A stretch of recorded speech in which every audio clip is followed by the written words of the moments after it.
Throw people out of a window once, shame on them. Throw people out of a window twice, shame on you. Throw people out of a window 3 times. Well, some say it was a suicide, but my money's on the Soviets.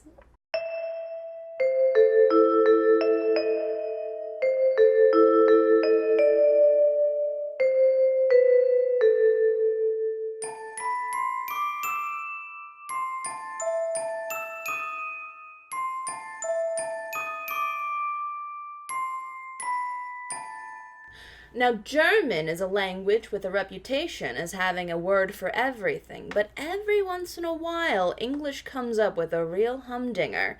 Defenestration. Oh, what a charming word. A blissful marriage of the Latin words de for down from and fenestra for window. The Oxford English Dictionary might offer a more modern, gentler interpretation. The action or process of dismissing someone from a position of power or authority. However, I find even the more formal interpretation a bit lacking. If you really want to get to the heart of defenestration, may I humbly suggest the following? I disagree with you, probably on the topic of religion, so I'm going to toss you out the window like the Jezebel you are. Let's go back. To a city so nice they committed it twice. Maybe thrice? The year is 1618, and the Holy Roman Empire isn't so much an empire as a loose affiliation of various kingdoms, principalities, duchies, counties, free imperial cities, etc., etc., etc. If you really want to ruin someone's day, try to explain the Habsburgs to them. Or better yet, try to track the changes that happened to the Holy Roman Empire over time. There's a special level of hell dedicated just to that. Anyway, King Rudolph II, Holy Roman Emperor and King of Bohemia, had issued the Letter of Majesty in 1609, granting religious tolerance to both Protestants and Catholics living in Bohemia. But when the Habsburgs decided Rudolph was no longer fit to rule, they gave the crown to his younger brother Matthias. Now, Matthias had no children, so he made his cousin, Ferdinand II, his heir. Which was a problem, because Ferdy was a zealot for Catholicism. In the Kingdom of Bohemia, Protestants were justifiably concerned that Ferdy would go backseas on the decree for religious tolerance and freedoms. The council meeting between the Protestant representatives and the Catholic royal regents ended on a low note, however, when the Protestant representatives threw 2 of the royal regents and their secretary out of a 68-foot-tall window. Oh no, they survived. The Catholics claimed it was because of angels, and the Protestants claimed it was just a pile of shit. But why not both? After all, the Lord works in mysterious ways. And a hay cart just smacks too much of Assassin's Creed. This defenestration led to the 30 Years' War. Everybody took a side, even France, who fought with the Protestants. Catholic France. They just wanted to stick it to Spain that much. Vive la France. Congratulations, Ferdy. You started a war that would devastate the countryside with famine, violence, and plague, and would weaken the Holy Roman Empire.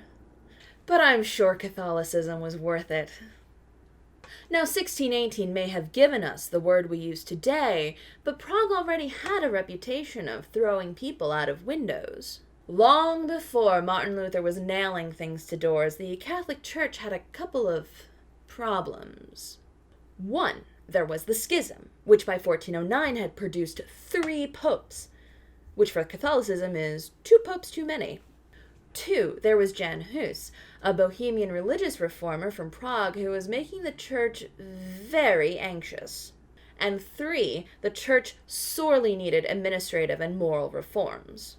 They invited Jan Hus to the Council of Constance in 1414, with the promise that, no, really, we're just inviting you to talk. We're not going to execute you for heresy. Perish the thought. Now, the Council of Constance did achieve some of its goals. It ended the schism by decreeing that church councils were superior to popes. They then demoted the 3 popes and elected a new one.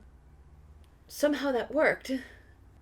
They agreed that more council meetings would help with reform.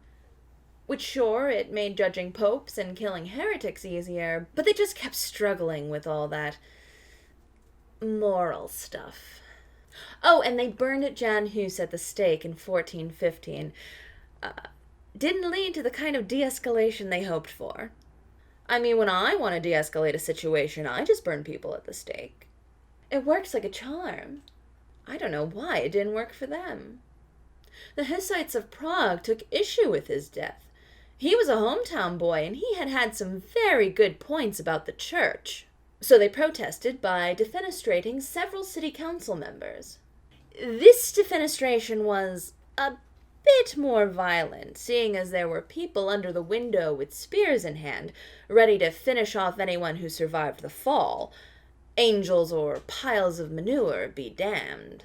The Hussite Wars were a much more local affair than the 30 Years' War. Funny story, Joan of Arc wrote a very strongly worded letter to them, warning them that if they didn't return to the Catholic Church, she would lead an army against them.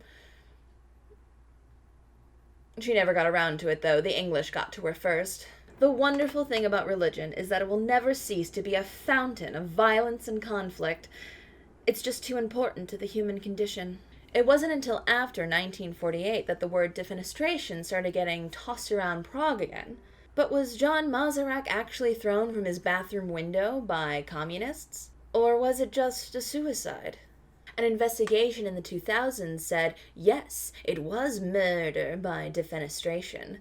But others say the evidence is as cold as a winter military campaign in Russia. We've probably been throwing people out of windows as long as we've had them, but Prague really put defenestration on the map.